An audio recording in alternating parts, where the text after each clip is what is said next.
Hello students, dictation 5 second बाद शुरू होगा।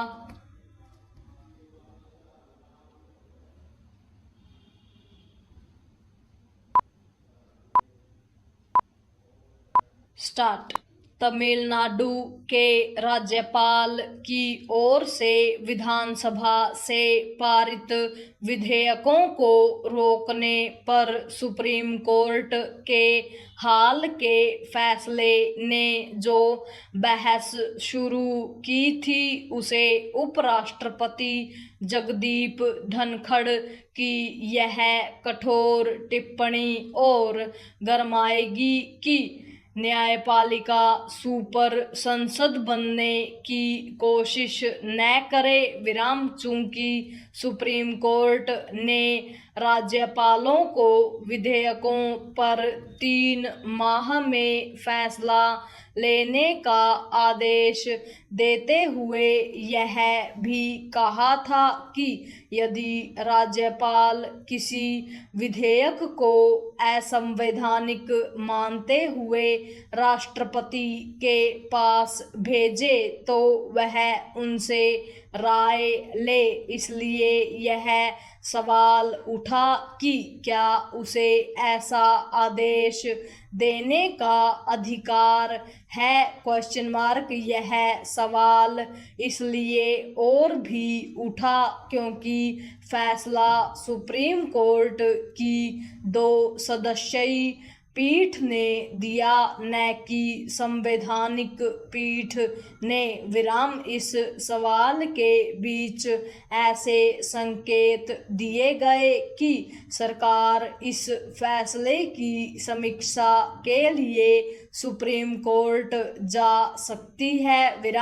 वह सुप्रीम कोर्ट जाए या नहीं, यह प्रश्न अपनी जगह खड़ा रहेगा कि क्या सुप्रीम कोर्ट राज्यपालों को विधेयकों पर फैसला लेने के लिए समय सीमा में बांधते हुए राष्ट्रपति को भी आदेश दे सकता है।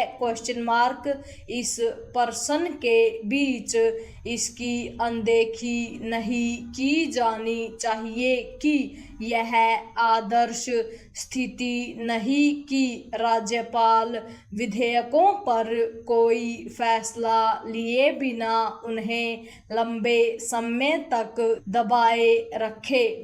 यह सामान्य बात नहीं कि तमिलनाडु के राज्यपाल करीब 1 दर्जन विधेयकों को रोके हुए थे। इनमें से कुछ वर्षों पहले पारित किए गए थे।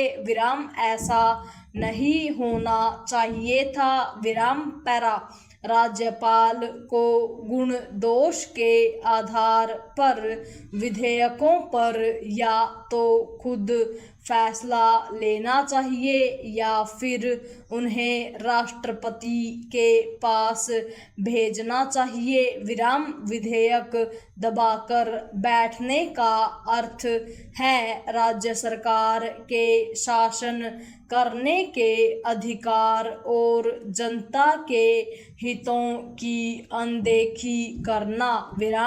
सुप्रीम कोर्ट के फैसले पर उपराष्ट्रपति की आपत्ति का अपना आधार हो सकता है, लेकिन यह भी तो ठीक नहीं कि राज्यपाल विधेयकों पर फैसला ही न लें। महत्वपूर्ण और राज्यपाल सरीखे संवैधानिक पदों पर बैठे लोगों से यही अपेक्षित होता है कि वे समय पर फैसला लें। जब ऐसा नहीं होता तभी सुप्रीम कोर्ट को हस्तक्षेप करने का अवसर मिलता है, लेकिन यह भी नहीं होना चाहिए कि वह हस्तक्षेप के नाम पर अपने अधिकारों से बाहर जाता दिखे।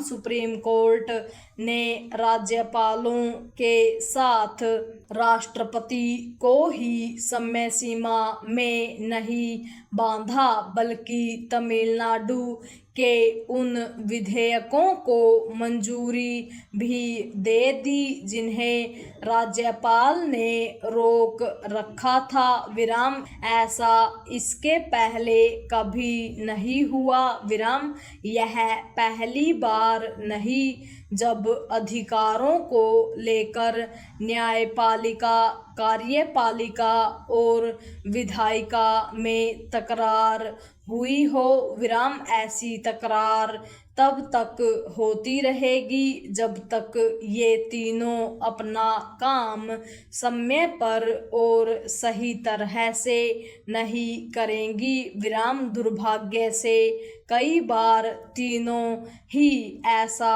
नहीं करती और इसके दुष्परिणाम भोगती है जनता। पूर्ण विराम।